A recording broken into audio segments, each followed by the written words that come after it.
anywhere near the compilable state. So it's far from that. So long way to go. Let's get going. Good. A lot of things are breaking. I'm very happy for that. Cool. So as we have seen this multiple times, so it's the same, the utilities and constants which we already have seen in our previous demos. This is the business logic layer, and this is the core where we have this constants and entities and interfaces. So I will close this, and also we have seen the DAL layer where we have this college DB context and address DAL and professor DAL.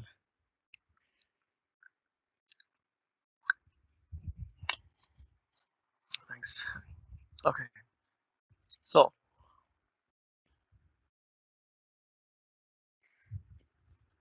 let's create our first web API.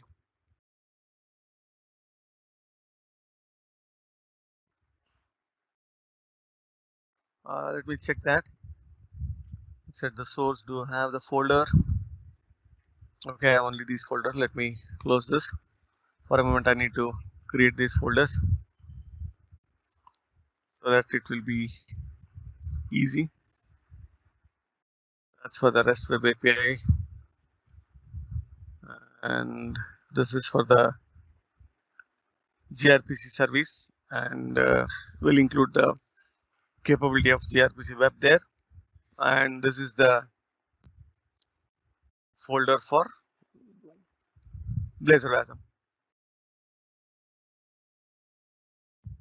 Okay, cool. I think now we are good. Open this.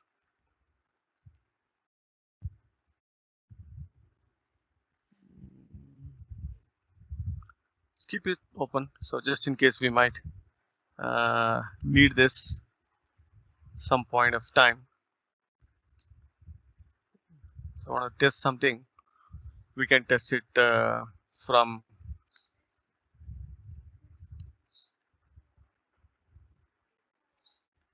okay. .NET 3.1 and .NET 5 preview 6, and but we are working in .NET 3.1, right? So let's quickly come back and create the REST web API.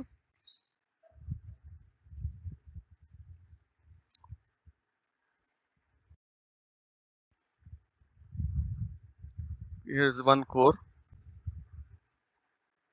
and let me name it the same way, so it will be easy for us to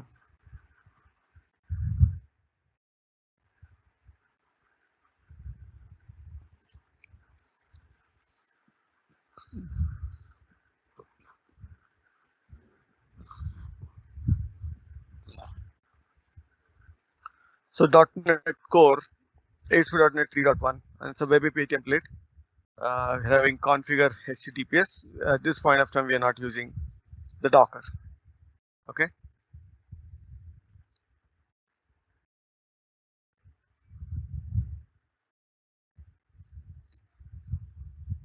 So it has created this. Let's quickly check that. Okay. It has got that. Cool. So now let me set this as a startup project and try executing it for a moment. And once we see that this is getting executed, then we can go and see that okay, a lot of things are there. So let me go and open this Azure Data Studio. Might need the connection string.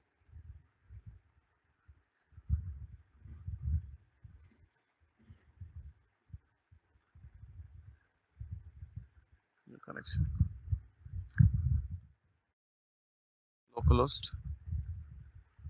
SQL.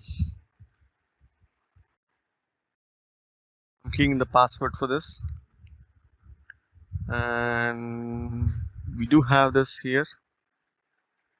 And we have the web API demo DB, And let me go and open the query. Select star from professors, the same old table which we are using since starting. Okay, we have everything in place. And the next thing is we were able to successfully test the weather forecast also. Okay, so one thing we'll come and we'll verify in this entities, do we have this weather forecast? So it does. So I'm deleting this file. So we'll move everything to the centralized location. Okay, that's the first fix which we did it. And the second fix is regular. I mean, generally what we do is we'll go ahead and access with this kind of mechanism.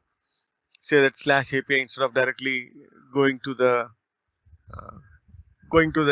endpoint. Okay, so the first error it gives is it's not able to recognize this weather forecast here. Okay, so that should be fine. So let's go and remove those squigglies. We need to add a reference to this college score, because from where we can get this entity. And once that is done, at least we'll build this one guy instead of rebuilding the entire solution. It will not work. So let me start this. It's going and it is failing, but we can come and test it here. Okay, there are multiple ways to fix this. So one of the way which I regularly follow is come to this launch settings and directly go and add this API over here. So that way what happens is we can, okay, so to be in sync, let's execute everything in Kestrel instead of IIS Express. So that way, we'll all this web API, the gRPC as well as Blazor WASM, everything will execute in Kestrel. Okay, so apart from that, let's fix the port numbers also, so that there'll be multiple applications which we have to use it. So I'm coming in here and I say that start with this. This I'm giving it to 2, and gRPC will stick to 1 there, and this 2, and for Blazor WASM will stick to the port 4. 5004, 5001 for gRPC web and gRPC. It's a single solution, single project. So we'll fix 5001 for that and 5002 for this API. Okay, cool. Now that we have a lot of things fixed, at least from the API perspective. Only thing is we have to add a new controller. We'll do that in a moment. And before that, let's go and see the projects which we have to refer again. We need the DAL, we need the business logic, layer, and we need the business logic layer, and also the client apps. Okay, I am I'm adding those references. Okay, and once the references is added, we will add one professor's controller.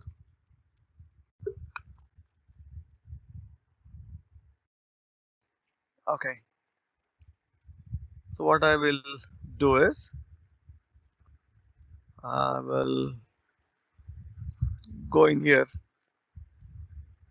inside this, I'll grab this professor's controller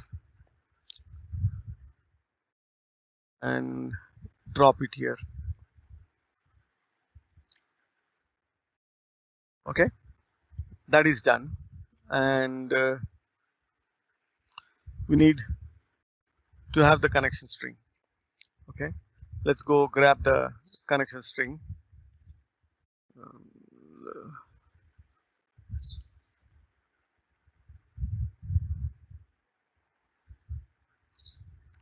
Let's go grab the connection string. Cool, we have the connection string now. And let me remove that. Anyways, we are not going to use the Redis cache, but still the connection string is there. And once that is done, So what I'm doing is I'm right mouse clicking on this, and then manage user secrets. Okay, so the moment you use manage user secrets, it will give us a secrets file, which is not part of our solution. It is outside our solution. So I can come in here and add this. Now if you see where is this file coming from, I'll go to this containing folder and it will be here. Okay, it will be in this C users, your username, app data, roaming, Microsoft, user secrets. Okay, I already have used it in some other projects, so let me start stealing it from there, so that we can make our lives easy here. Okay, I already pasted it. Okay, now if you see this, the secrets doesn't belong to our solution. It's not part of the solution. It is existing outside our solution. Okay, so but this is for the information of other team members, that when they have to test it, they have to use the connection string. Okay, and as part of the DevOps team, they should know that what all the configurable items which they have to take care of. So for that reason, we need this one. Okay, so now that everything is done, so let's come back quickly to this professors guy. Now if you see this, the route / API controller, the route here in weather also it is / API / controller. So now it's all uniform. Okay, so now if you come and see that, it's the same one, similar to what we had in the gRPC. We're taking a couple of things as part of the dependency injection, and we have one get all and get all professors and get professor by ID. These are the two methods which we are focusing on today.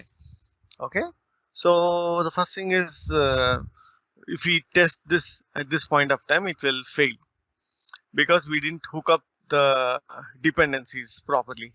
So we need to configure all those things, and once we configure, then only it will start working.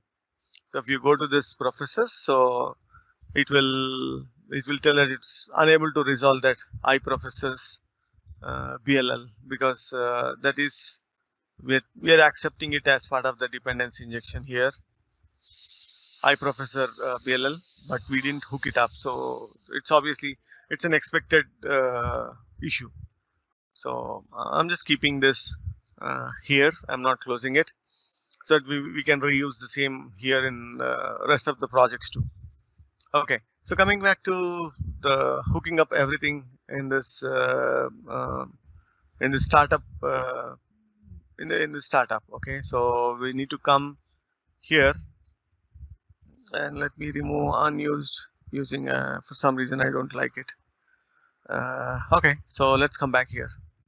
So this is where we need to go and hook it up. Let's take a real quick minute to go and hook this up. Right. So we'll add this cars also. I'm allowing all the cars from all places, and apart from that, we are adding that EF code dependencies and as well as the application dependencies. We need to do this. So now it will understand that if someone is asking for iProfessor BLL, I need to return him an object of instance of this professor BLL. Okay, so let's go and bring in this constants, and as well as this DB context from DAL, and we need to get this from SQL Server, and that's done. And this is coming from the interfaces, and this guy is coming from BLL, and this guy is coming from DAL. Okay, so that's it, we did it. And here we need to add that cars to allow. Okay, that should be between this routing and authorization. Okay, so that's it. So I think we are good to go. Let's see that, and then we'll come and see how the dependency injection is happening, which we have already seen it, but we can spend one quick minute here. See this, it's going and bringing in all the content. Okay, so how that dependency is getting satisfied, we'll see that. So let me close this all.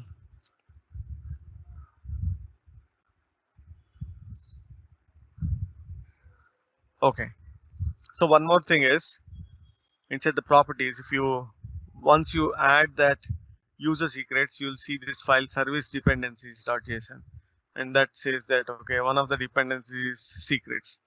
And also if you get into this project, you can see this a GUID user secret ID, a GUID is added. So where is this GUID coming from? So if you go to that particular folder, as we have already seen it, in that this GUID will be there. You can come and see that GUID 84C497, 84C497. Okay, so once you add this user secrets, that's how it will be. So inside the properties, you'll see that service dependencies.json, as well as inside the CS proj, you will see that user secret ID gets added, and that will be having a corresponding folder inside these user secrets. Okay, so that's good. And I think we can quickly check that, and then we'll go further. I'll come to this DAL. I place a debugger here, and come to this persistence, and I place a debugger here, and I'll come to the business logic layer as for Professor Center. Yep. So I'll place another debugger here, and one debugger in Professor's controller. We have seen this in length when we were discussing the about the gRPC. Let it come.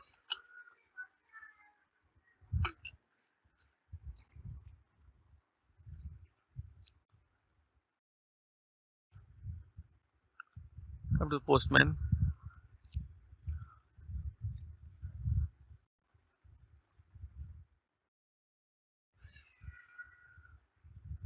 Okay.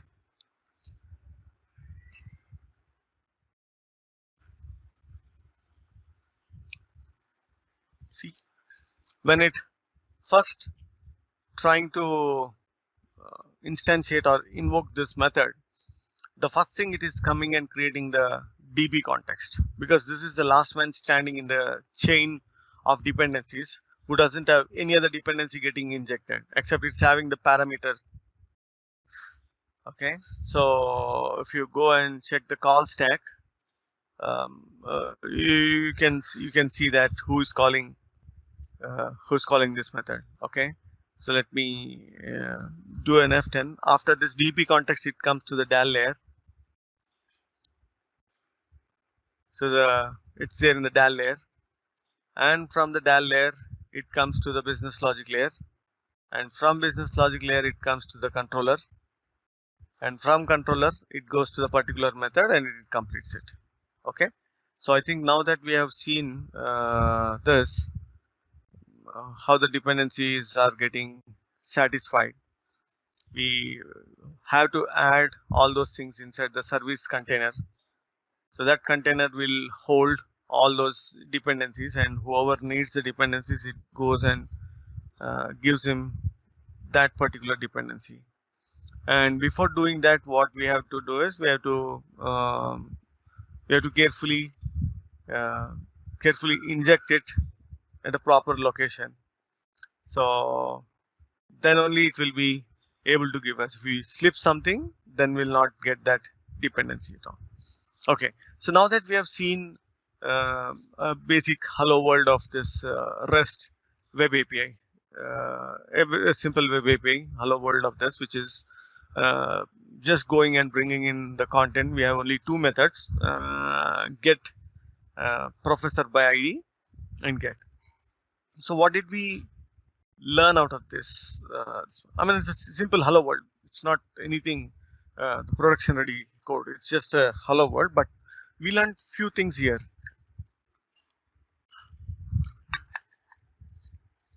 The first thing is we learned that never store any user secrets. So that's a first key takeaway we learned it, because we don't have anything. All we have is a secrets.json, which is an external file which doesn't belong to our source control. So we don't know at what point of time we will check in the source code, and we can't always focus that okay, we'll be consciously we'll be coding every day, that's for sure, and sometimes without knowing we might check in the code with the secrets. So that's the reason use this one. And the second piece is, by having this layered architecture, it is very easy for us to build up a new solution. If you see this, we had these four libraries were there, like a DAL core, application core, business logic layer, and a data access layer. It was already there.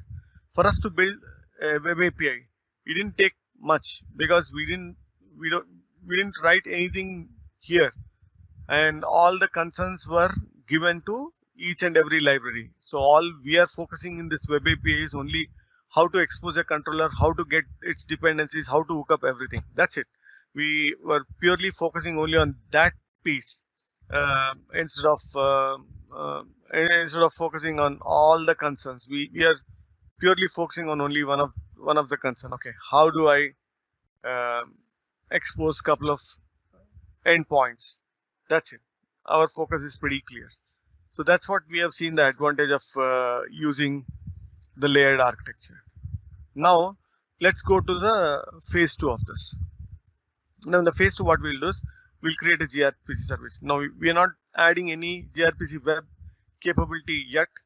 Okay, first we'll add the gRPC. We'll test it with couple of clients. I piled up 4 clients, but at least I would like to test it with 1 or 2, because we already have that. We tested it in our previous session. We have seen that in past 7 sessions we have tested this many times, but would like to do it again. So let's get started and create a new project on that. Let me minimize this and go ahead, and I don't want to keep the same server name. That will help me stealing the code from.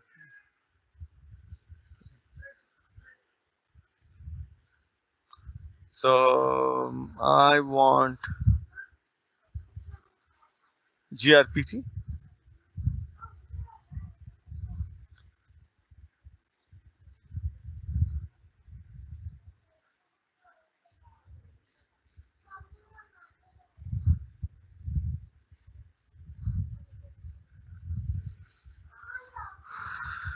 Okay, so we are not enabling any Docker support here, and here is a gRPC, a single template. Okay, so the next question obviously anyone will get is, hey, you're talking about gRPC service and gRPC web, but I'm seeing only a single template.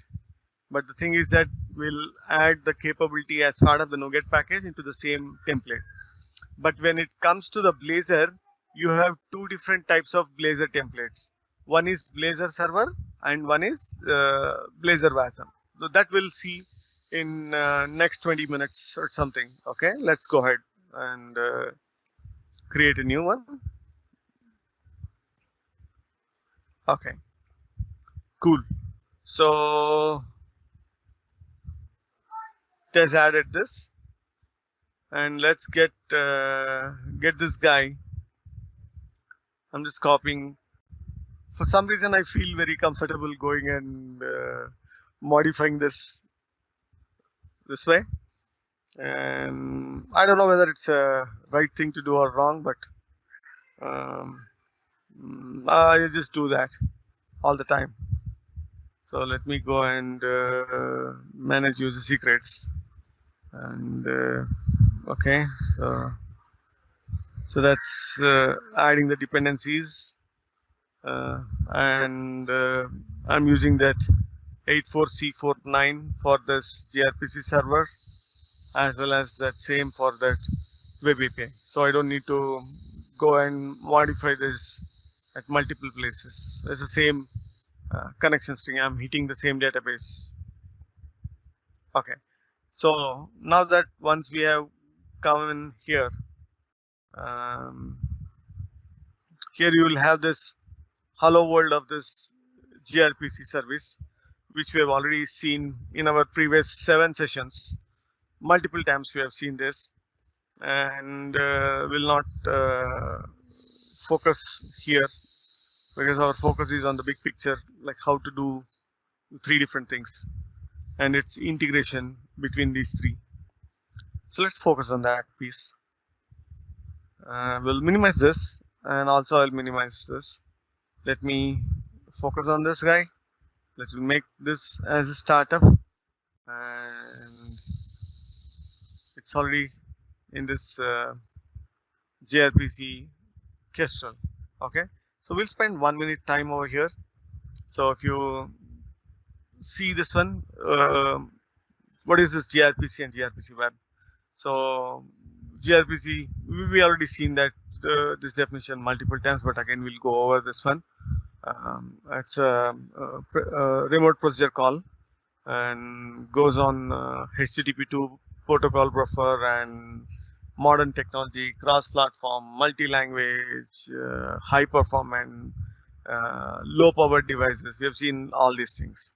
But the only thing is the browser apps were not able to call this gRPC endpoints which we expose. So that they have made it live somewhere around June 16th or something. Just go through this article. It's a pretty good article. I'm giving a lot of information on this. And that's when once we introduce this gRPC web, this protocol. So now the browser apps can directly talk to this gRPC web endpoints. So how can we talk to this gRPC web? This gRPC web we can talk in 2 ways. One is through JavaScript single page apps or the Blazor WebAssembly apps. So for today's demonstration, we use Blazor WASM, and Blazor WASM is again came into the picture recently, and okay, this came into picture recently, and we'll see this in length on this one. So fully featured, a lot of things has come in here. So let's go and we'll see that once we are working on one of the sample. Okay, just wanted to take a quick minute to show that we are at this point of time we are working on a gRPC, and within next half an hour we'll add the capability of gRPC web also in this one. Okay, so that being said, we'll go to the next phase. I will go into this folder, start stealing controllers and controllers. Yep, this is the guy. Let me go in here, come to this gRPC web, and I will steal these 2.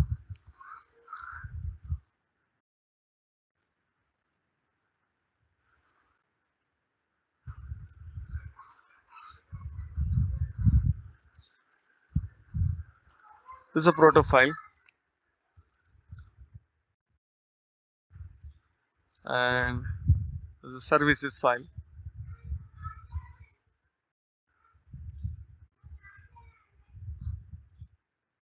Okay, so let's come back to this. We close this guy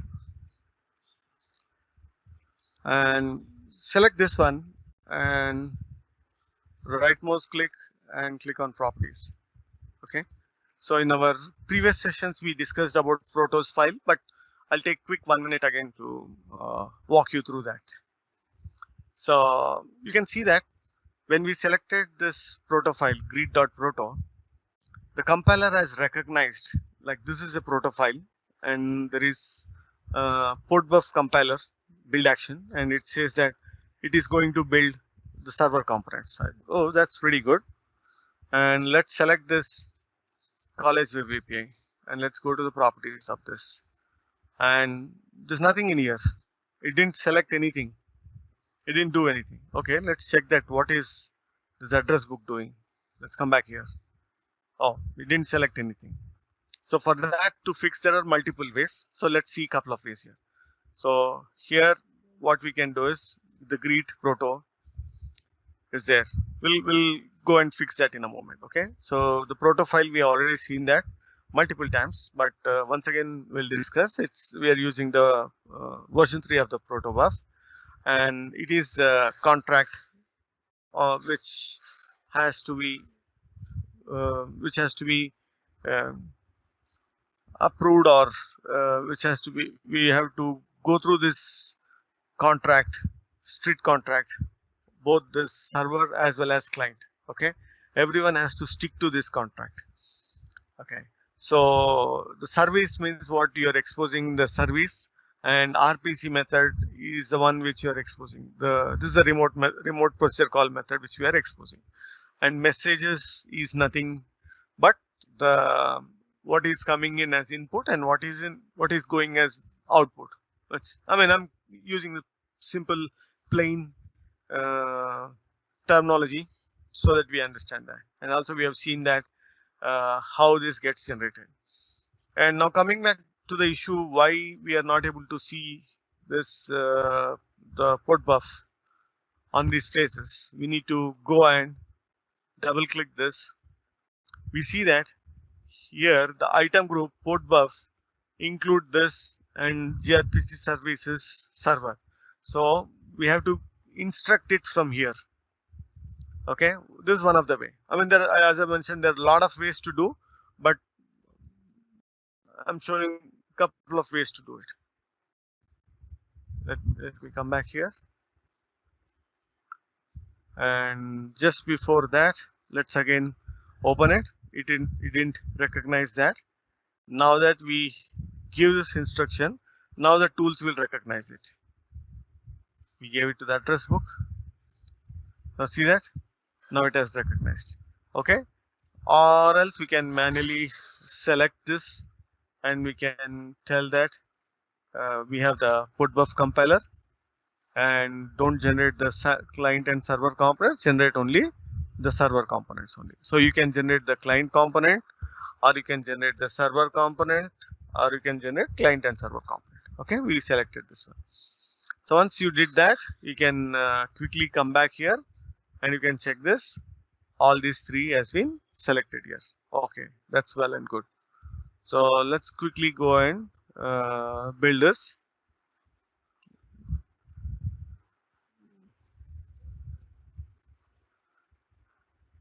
Ooh, okay, that's good. So we need a couple of dependencies. I need to add these dependencies.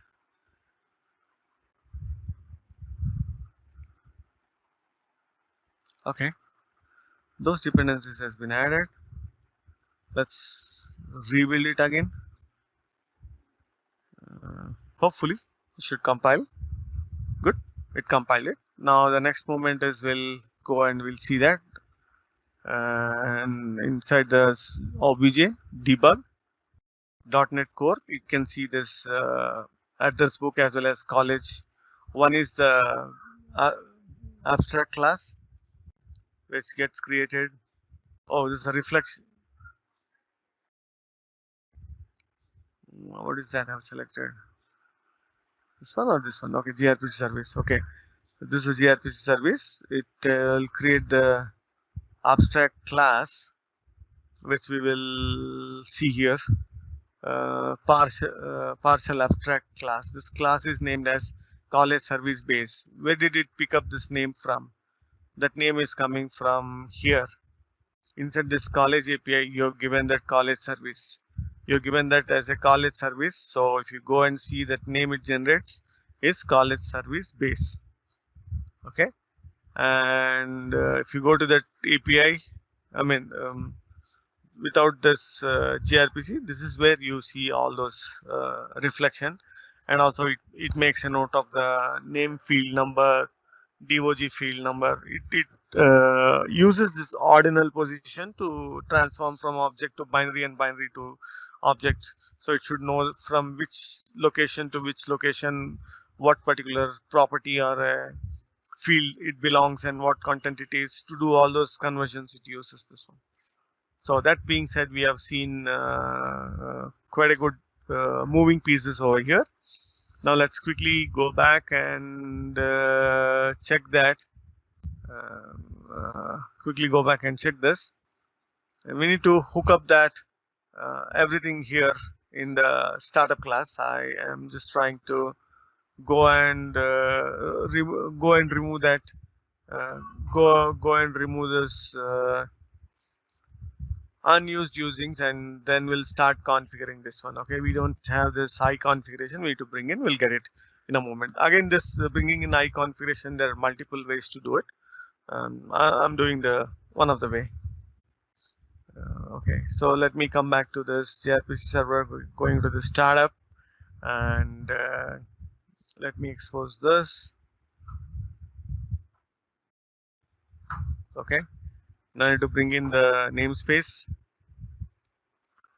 about the namespace of that, and once that is done,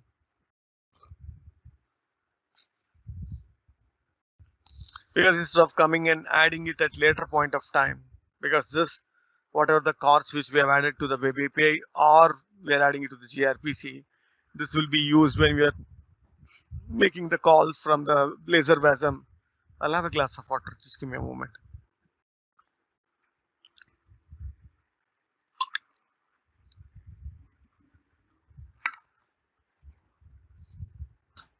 Thanks. So I don't have to add it right now. Okay, so let's remove the squigglies real quick.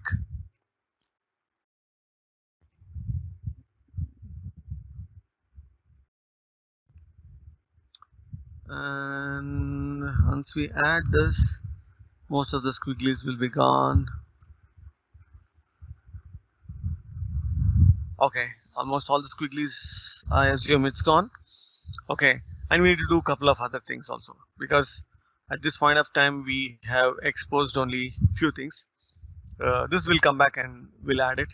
At this point of time we'll copy and we'll comment it, but will not use it. Okay, and we use the cars also. We'll add it here. We'll come back on that piece. Okay, I'll just comment it for the time being. And also we need to expose these two services, the professors as well as the address book service. So what I'll do is I will comment that also at this point of time.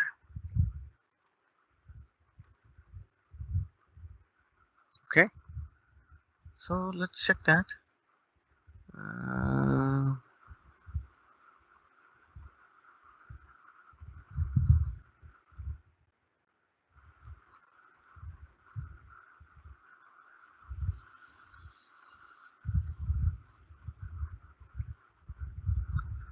Add some debugger there so that you can see that. Let's see this in a moment. I will comment these two also for a moment, and we'll go and execute this gRPC server.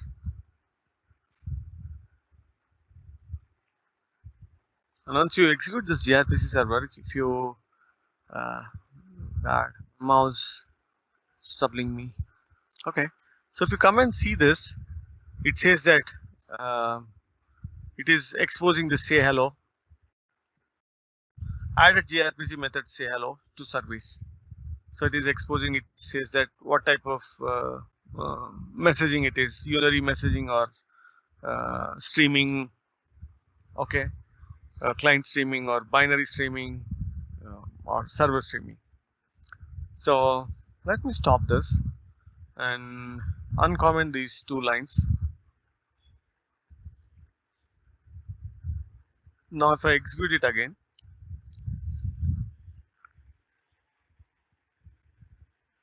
you can see that it is it has recognized the college surveys. It has recognized this add professor, get professor ID methods, and also in the address book also it has recognized add address.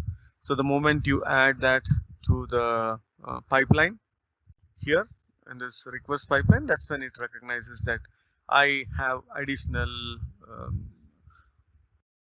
services to take care. Okay, so now that we have built the REST web API and we were able to test it using the Postman, now we were able to build the gRPC server. Let's take one quick minute before we proceed further to see that the advantages of having the layered architecture. And if you, I'll expand this one also. I'll minimize this. I'll minimize this. Okay. So for a fraction of a second, let's spend some time and see that when we had all those reusable components or these libraries ready with us, how much time it took for us to build a API. I mean, even though it is hello world, we are just going in, bringing in get all professors and get professor ID. The functionality is simple, but if you see that with this layered architecture, we are able to build a REST API pretty fast.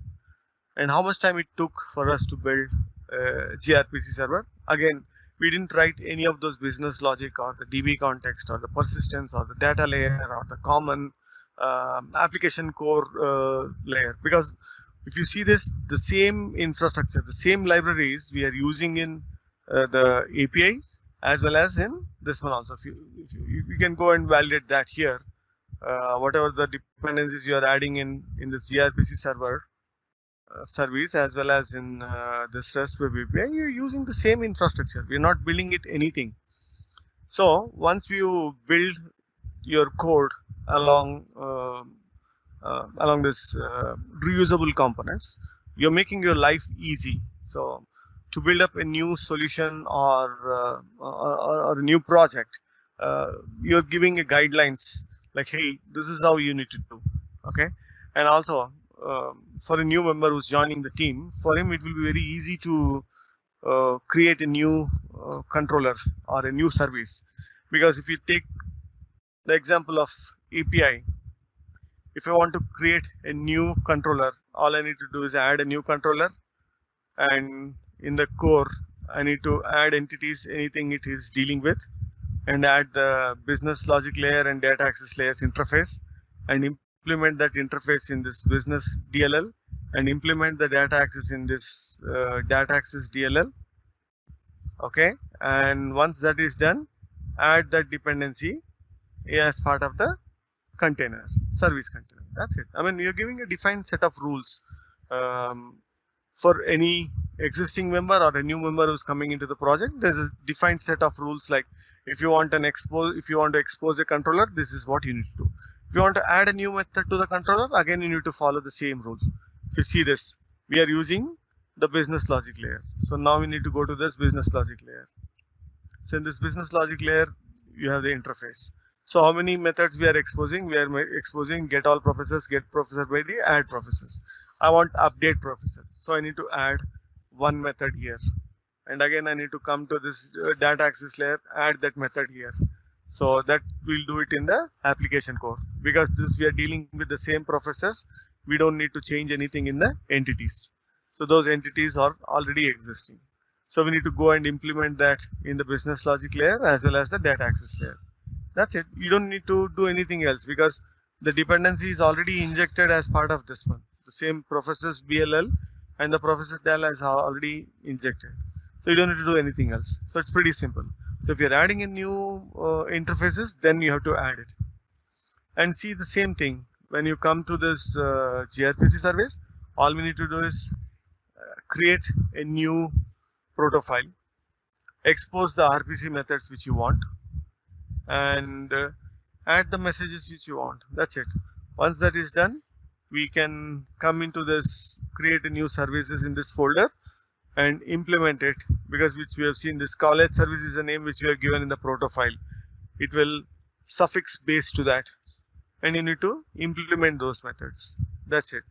So we saw this is all the previous code which we saw in the previous 7 episodes. So add professor, get all professors, get professor by ID. It's all the same methods.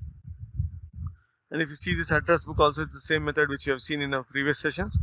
Like if you go and check this address book, the service name which we have specified was address book server. So the abstract class name will be address book server base. It will suffix the base, and we'll implement that number of methods which we exposed. We exposed only one RPC method. We'll expose. That's it. So now we understood that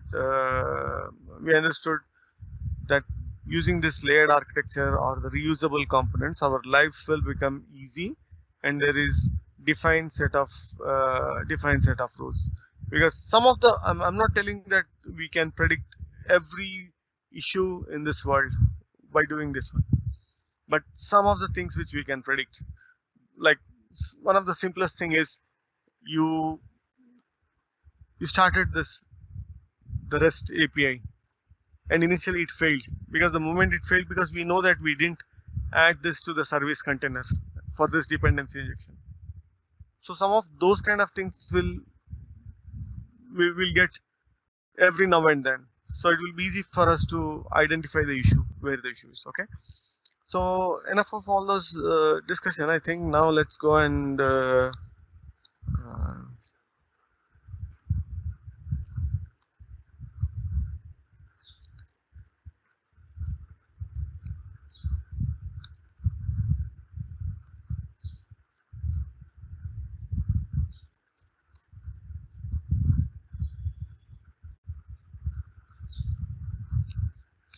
I'm starting the server so that we can test the client. So we can test one by one. The console application is there. So I'm closing everything. And I think we might. What is that? Okay.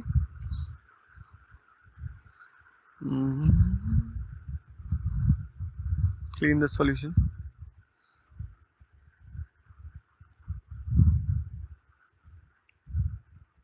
Rebuild that. Okay, the rebuild is success. And I think this we have seen in our previous demo, but let's quickly see that. We have the app settings, which is 5001. As I was talking, let's keep this 5001 for gRPC, 2 for Web API, and 4 for Blazor WASM. And these are the methods which has been added. And let's place a quick debugger over here, and we'll see adding a new professor. I will place debugger here. I will quickly go and start a new instance. Okay, so now that went, and it created a new professor. What is the professor ID is C989. So let's come and verify that. It's there, C989. So that's the guy we have added just now. Okay, so that we have seen one kind of client, the console app, and the components are the same. The reusable components. The components are same. So just to prove that, I'm executing that Web API also. So right now what is happening is the gRPC server, this guy is also running. gRPC server is running, and the web API is also running. I'm going and bringing in that web API. I'm able to go get the web API. Entire infrastructure is same for both this. Web API works good, and this one also works good. Let's check that with the second type of client. Where's my okay? Let's come back here and let me go open this Windows Forms and let me start a new instance of this guy. Okay, so let's I do 6789.12 and is PhD is false. I say that save, and it is C1414. So let's go and check this C1414. Okay, so this is PhD is false here, right? So we're able to test that in the second kind also. You can see this the moment you send a request, it comes and it hits in, and we're writing those record into the data store. Right. So that's the second kind of client we have tested. And then what we can do is we can check this worker processes. This I think worker process is writing the record into that address book. Let me check this worker process. Yeah, it's writing in this address book. What is the seconds? Okay, no, not every 2 seconds. Let's make it every 8 seconds. At least we can talk while this guy is doing something.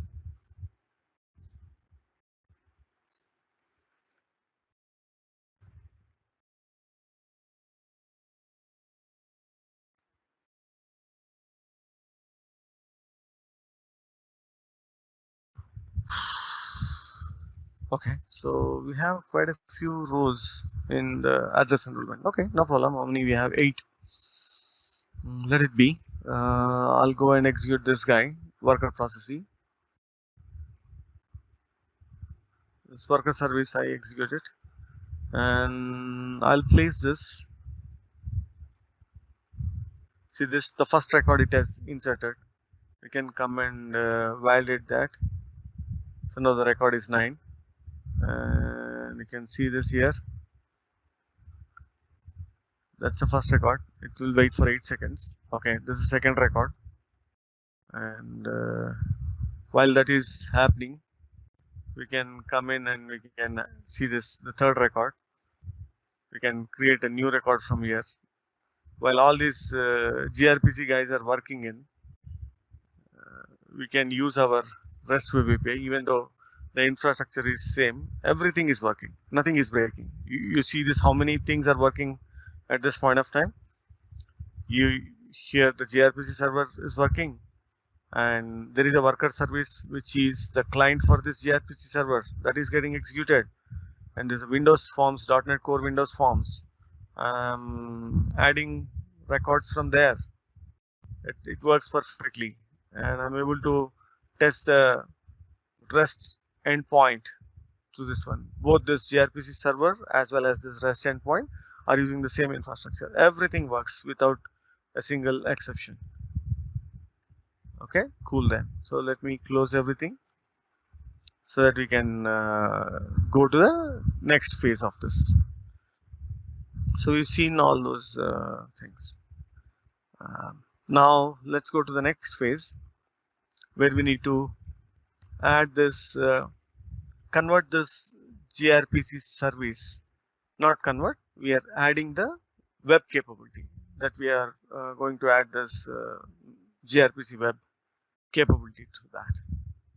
Okay, so they have given the samples pretty much here. So in this link, the sample is also given. So please feel free to read this documentation and refer those samples. Let's go and uncomment that line. Minimize this.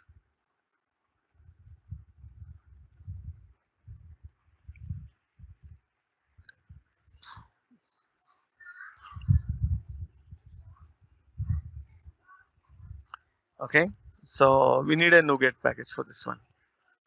Okay, so let's quickly go and bring in those NuGet as this one, the gRPC core web. This is the guy. We need it. So I'm going and bringing in this guy. Okay, and why didn't I add this? To bring in this guy also, for some reason. Okay, cool then. Now that we have added this gRPC web, now it's not troubling anything. Okay, and for you to expose one more thing, we'll concentrate on one more thing here. I'll set this as a startup project and execute it. Now you can focus on the debug information which is coming out. Okay, I think I need to stop this. Yeah. Okay, so now let's focus on this guy for a moment. You can see this. It's all the gRPC thing. If you see this, added gRPC method. So it clearly says that at this point of time it is a gRPC method. Let's focus only on this guy. Say hello. Okay. So now if you see this, the say hello guy, it says the gRPC. Now to convert that into the gRPC web, what we have to do is we have to add this single piece. Well, that's for the cars, don't worry. Whatever I'm adding at the end is for the cars. For some web browser to call you, you need to enable the cross-origin resource sharing. So the most important part is enable gRPC web. That's the most important part. Anyways, we just added it. Now when you execute it, and I can see that well, hey.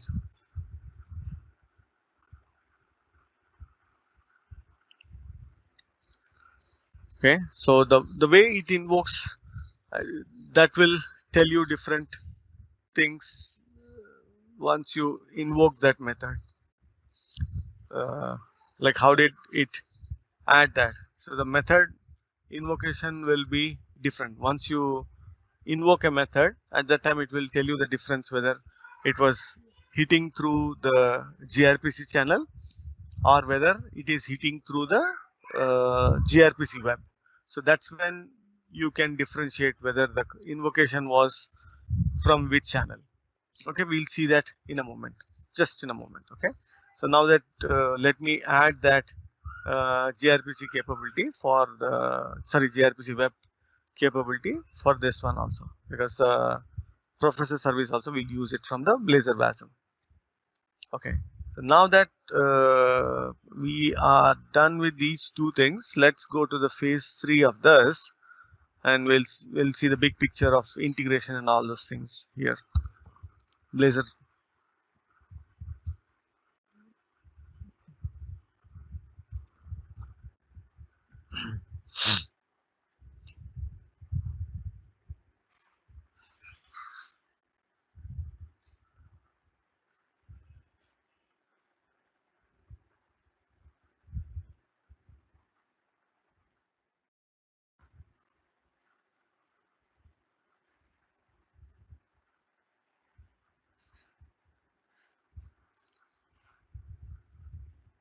Okay, so as I was mentioning, when we are talking about gRPC and gRPC web,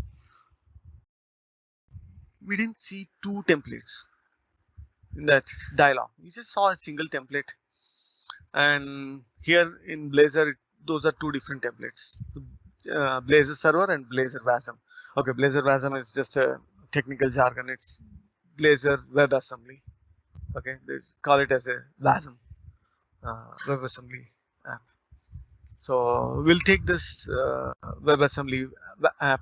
We want to communicate to the gRPC web, as we were seeing that call to ASP.NET Core gRPC apps from the browser, you can do it two ways: JavaScript SPA or Blazor WebAssembly. So we are using this method. In future, we'll see how to do it with a SPA, maybe in 12th or 13th episode. Today, it's 8th episode now, so a long way to go. Okay, so apart from this, you can host this Blazor WASM inside this ASP.NET Core, and you can add this PWA features also, but we'll take it plain vanilla thing as this first session. Let's use this one. Okay, so it's coming. Let me take this guy and we'll spend few minutes around this and then we'll come back. And I don't want to execute it. Let me go and execute it from this guy.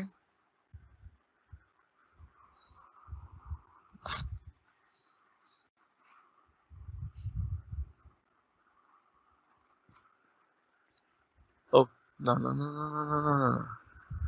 We discussed that the port will be 4.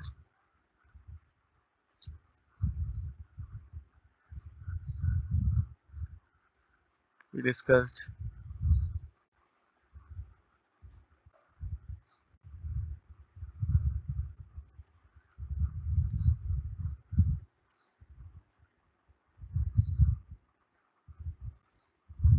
that the port will be 4.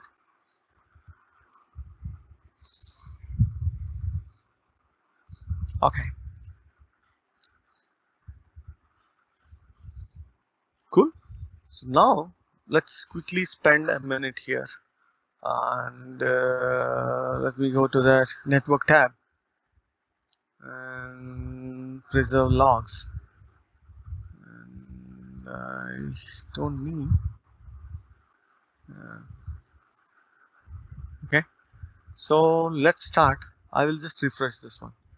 So if you go here, you do some action, you traverse and see this. When you're coming to this page, that's when it is going and bringing in this content. That's when it's making the server side component. But when you're switching in here, it's not happening anything. Only thing is, if I come to this fetch data, that's when we are going and bringing in the content from. We are making some server side call to get it. And apart from that, all the actions are happening from the client side itself. So there's nothing big happening on this side. Okay, that being said, we'll do one more experiment. I'll just come back to home. I'll just do a full refresh. When I did a full refresh, if you see, come and see it here. So okay, before that, I think we need to spend some time over here. Not here. Where is that? Where is that? Where is that? Here, I think here. Okay. Now, as you see this one, so there are, what is this Blazor WASM and how it gets executed, how it is able to manipulate. Please go through this documentation. It's pretty comprehensive, very nice documentation. What is happening is it's bringing in those Razor components, and also it is bringing in all those .NET assemblies, because we are writing everything in C#. Even though it is a client-side app, we are writing everything in C#. So it brings in all those libraries, it brings in all those components, and also it brings in the .NET runtime. So that runtime has been converted to the bytecode or the code which WebAssembly recognizes, and then that is given to, that gets executed inside that WebAssembly. Okay, we'll see that some of the traces, we'll see that one. Okay, so just go through this one. Just now, if you see this one, then you will recognize this one. If you see that server side, how does the server side happens is, those things executes on the server side, and then it will come and modify the DOM. But here, if you see this, everything gets executed on the client side. There's no server in the picture. Now that gets that modifies this one. So now we see that traces here. Let me clear it off and do this. Now if you see this, you see this .NET WASM. So this is the runtime. This is the runtime which is getting downloaded. Okay, and apart from that, whatever the .NET libraries are there, you see this Microsoft extension configuration or everything. If you see this JSON drop, and this is our assembly. You can come in, you can see from the top, you can see this the systemnet DLL, all the DLLs it's bringing in here. System.core, system.dll, all the DLLs it's bringing in, and then it brings in this .NET runtime. But as it's mentioned, you can see this one, that the runtime also it is of this WebAssembly format, so that it recognizes this is the runtime, the .NET runtime, and that uses that will we use to execute this on the client side. So that is the reason if you see all these actions, so there are no flickering or there are nothing changes here. Even if I do anything or if I shift between these things, nothing is happening until and unless I click on something and I'm making a server side request. Until that is done, nothing is happening. Okay, so that's about a little bit of fundamentals. Not even fundamentals. We just touched what is Blazor WASM. It's a big ocean, but just we touched it. Okay, what is happening? What is Blazor WASM, and how does this happening? You saw that everything gets compiled, and it comes in, brings in all those assemblies, and including that runtime, and the runtime will be similar format of this WebAssembly, and WebAssembly executes. And just go through this documentation also, this WebAssembly. That's in general. It's nothing related to any topic, but just you can understand that Blazor WASM, WebAssembly gets executed under the sandbox of the JavaScript, and .NET WASM is given to this WebAssembly, and all those libraries will, the .NET libraries will get downloaded, including the runtime, and everything gets executed in this WebAssembly under the sandbox of JavaScript. Okay, that's a hello world of Blazor WASM discussion. Okay, now we'll do a real-time integration. Okay, now the first thing is we'll go and see those couple of things we need to see is we need to add this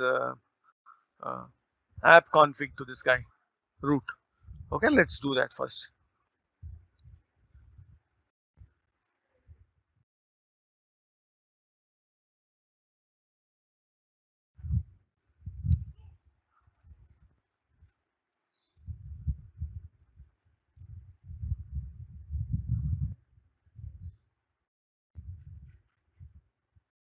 This app settings.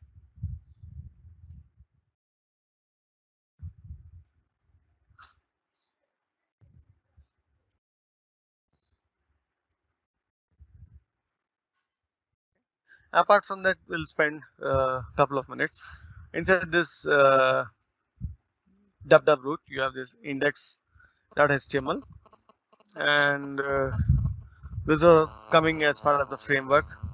Blazor.webassembly.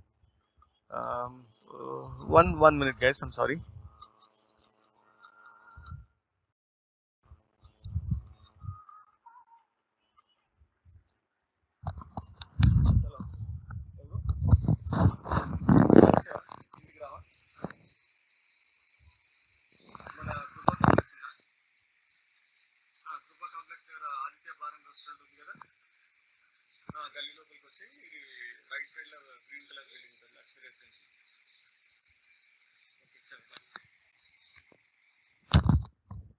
Thanks. I'm sorry. And that's one thing. And apart from that, you can see those pages. Here you have this index, and here you can see this fetch data, and here you can see this counter, and you can see this the @page/counter. That's the route. If you see this, once again we'll go and see that that's the route. Once you hit this route, it goes and displays this page. Okay, here it doesn't have, it's a root route, it just displays. Okay, and apart from that, there is something we need to discuss is this razor pages is the markup plus the code. Okay, so do we need to write exactly like this, or can we change it? So that's the first question we'll get it, because we got habituated. If you see this, if you're coming from an Angular background, then you'll see that you'll write this HTML separately, and uh,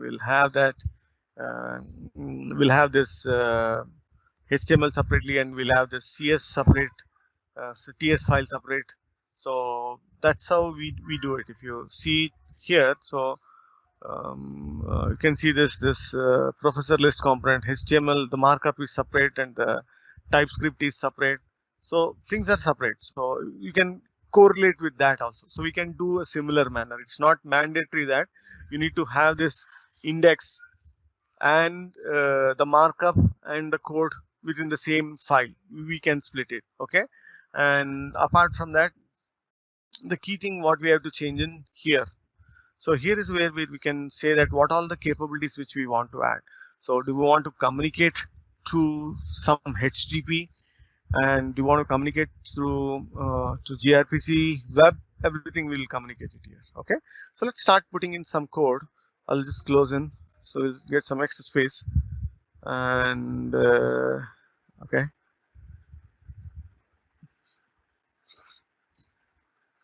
first we'll go and see this guy. So Blazor WASM is there here. Okay, so we already have this Blazor WASM, and we need the proto file from here. So what I'm doing in here, this time we are going in a little different. Previously we used to copy those nuggets and paste it here.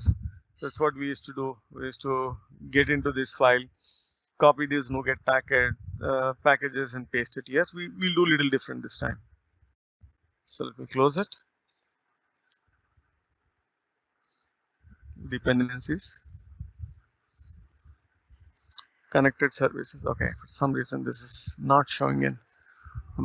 Okay, no problem. So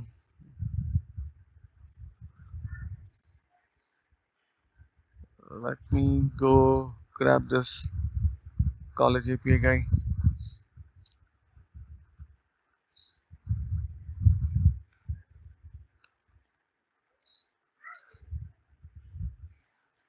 Let's grab that. I have modified it here. 1 second, let me build it.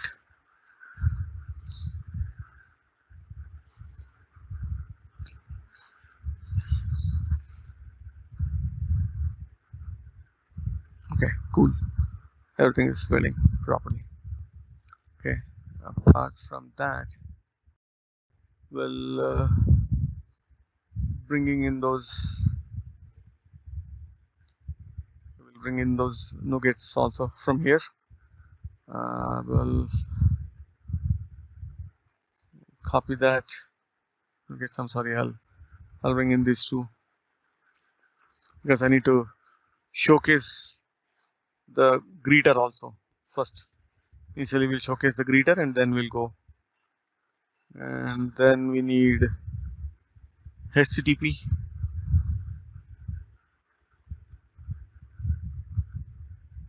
Oh, sorry,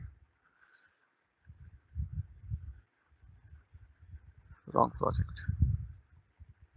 We close everything so that we'll bring in some extra space. Let me close all. It's creating confusion. So let's bring in this guy.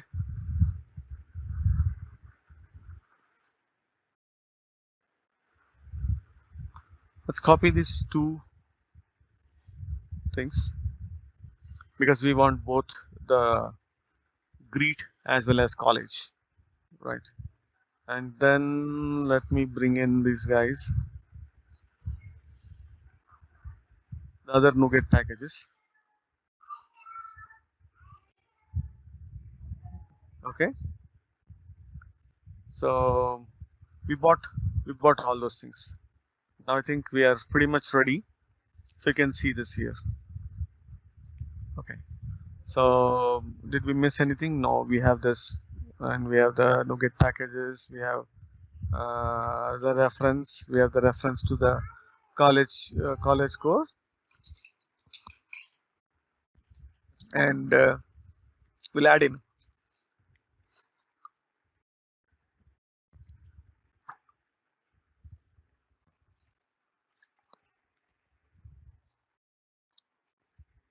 that capability here. Sorry. The first thing is we'll come to that pages, and we'll change this index.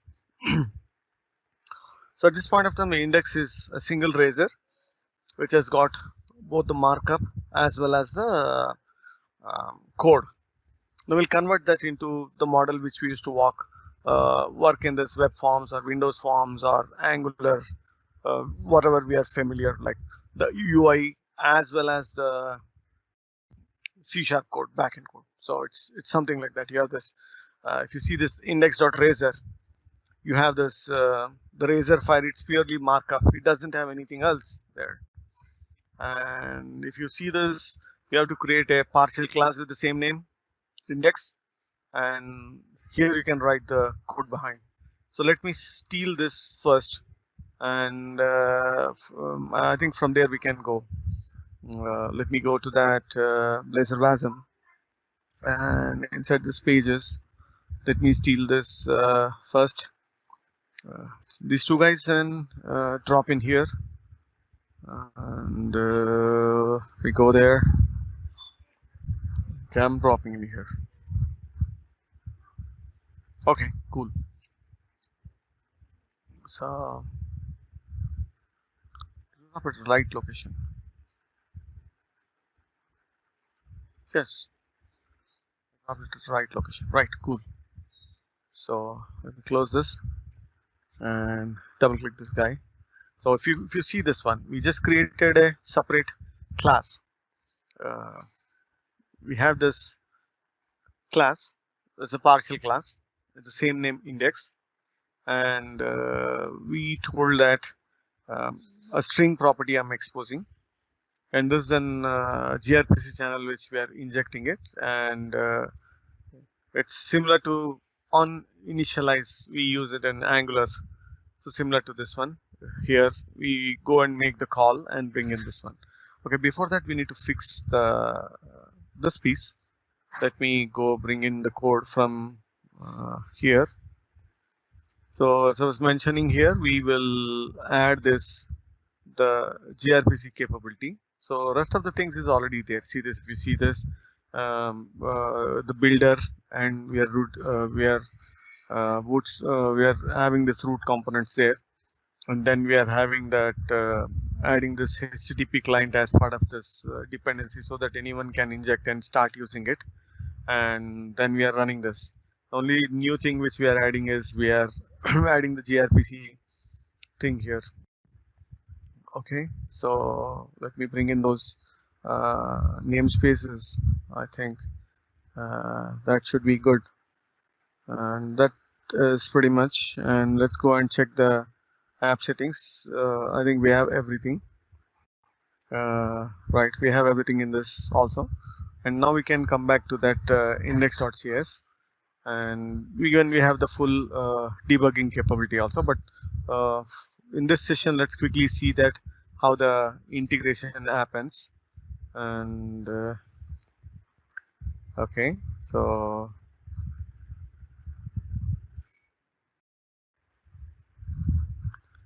and let's wait for a moment. It shows error because we didn't run the server.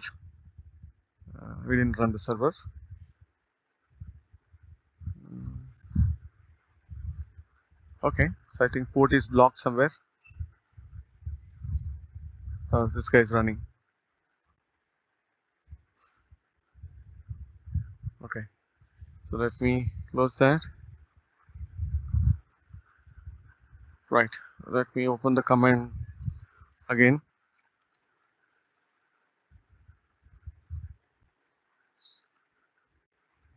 Let me quickly go and start this.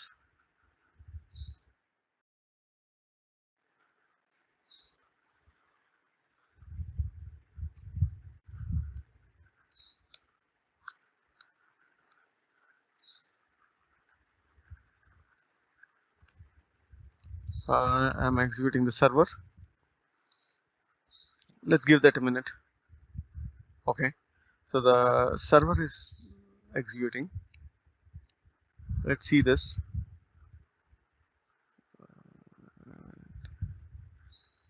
Okay, and now I'll go and execute this Blazor WASM. What is the port it is executing on? Executing on 5001, and here in this app settings we have given 5001, and I think we are good. Let's see that. Are we able to succeed, or did we miss something?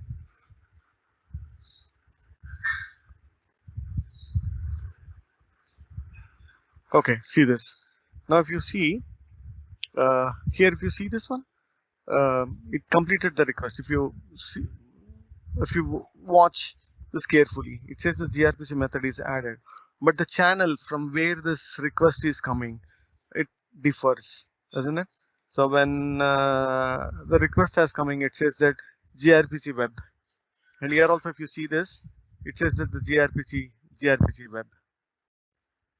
So now the channel is different, because if not, in the previous calls it never told that gRPC web. It said that finish the gRPC call, finish the gRPC call. Now it is saying that finish the gRPC web. I mean, it's every time it is mentioning that it is a gRPC web. That means the call which is coming in through the web channel. It's not through the regular HTTP2 channel.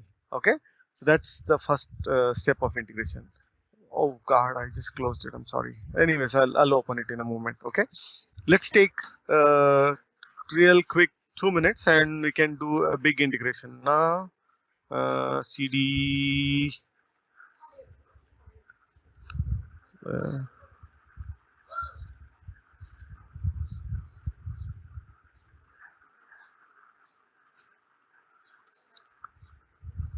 The entire code is here, and this will be in the speaker series and in the XMonkeys and this August. Okay, in this folder you'll have all those items. Okay, so you can focus on this piece, CD3.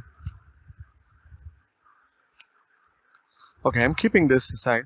Now what we will do is we will quickly go and steal some pieces, and then we'll discuss how the communication is happening. Okay, so I just created two files. One is how, if we are trying to communicate to through a gRPC, and how if you're trying to communicate through a web API. That's what, the same form. There's nothing different. Whatever the professors, hello world professors which we are using since starting, we'll use the same one. If you see this is the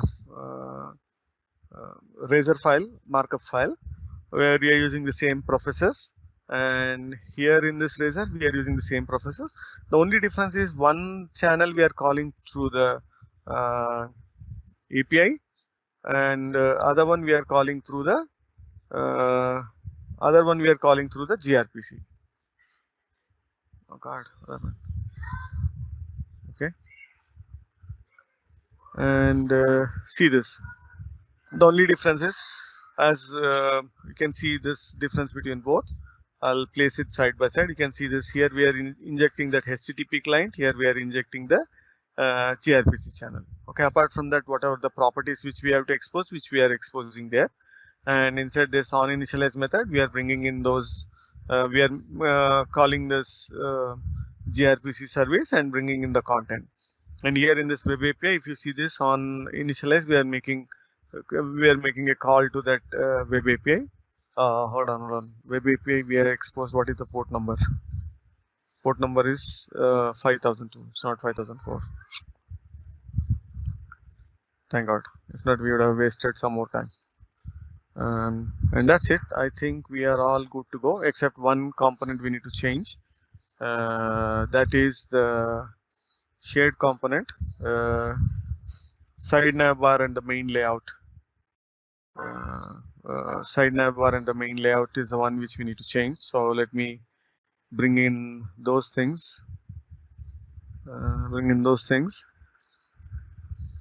Okay. Let me go to that shared and side navbar.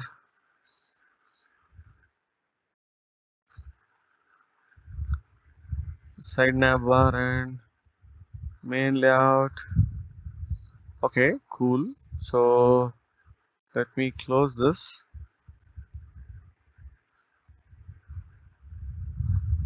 Do I have the server running?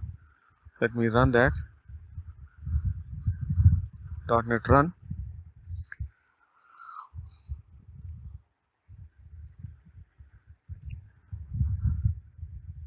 Okay, we have that. Now let me run this WASM.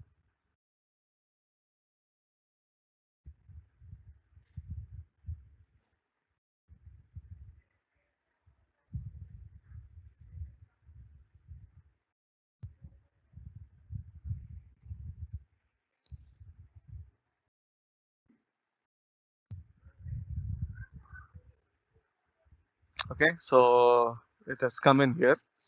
Now let me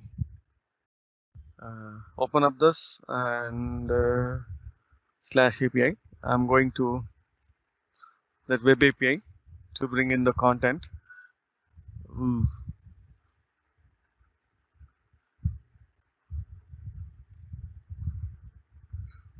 What happened? Connection refused. Oh, my web API project is not running. Sorry for that.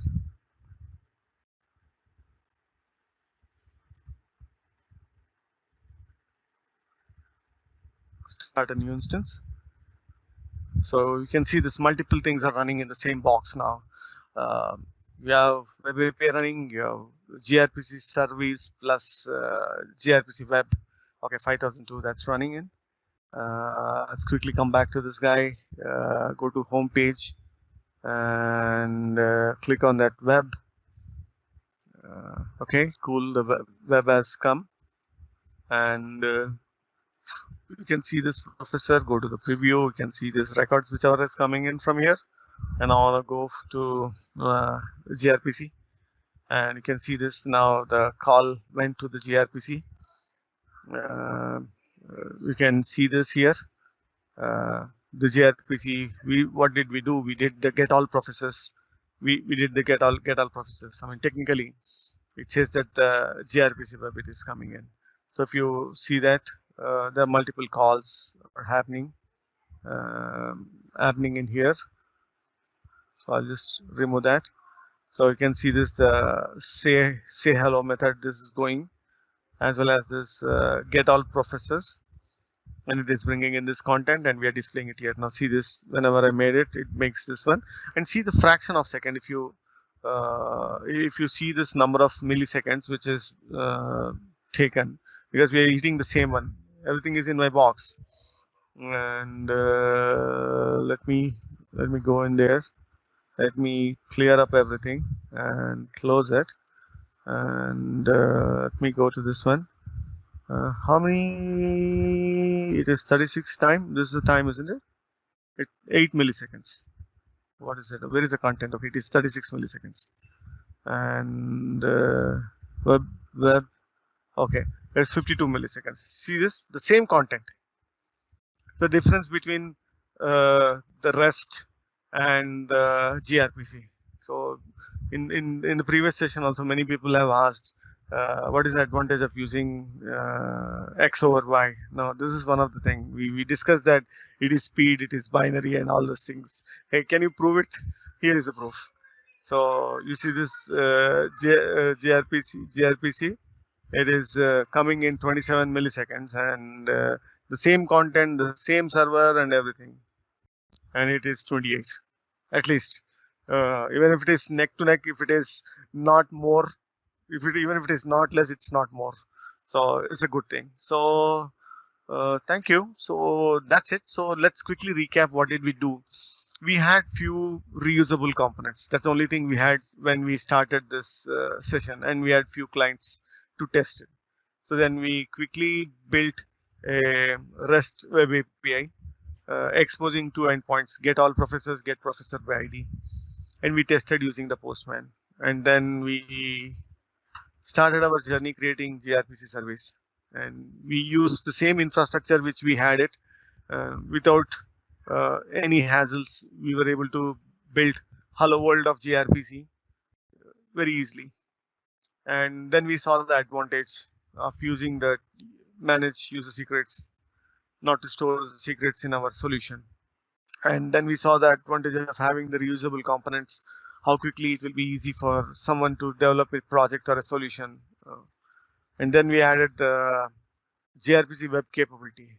Then quickly we have created a new Blazor WASM, and we saw that what is the difference, how it brings in all those .NET libraries to browser, and how does it bring in the .NET runtime with .NET .wasm, .NET WASM, and now that gets executed by the WebAssembly under the sandbox of the JavaScript.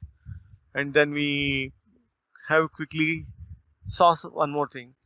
Do we need to stick to that Razor file where we have the markup and code? No, sir. We said no, we can have the C# file separately. We created a C# file separately. We moved the code behind to the C# and then add the Razor.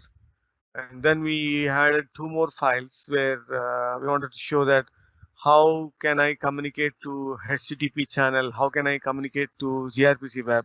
And here we have that running version in front of our eyes. So that's it, guys. So thanks so much for joining.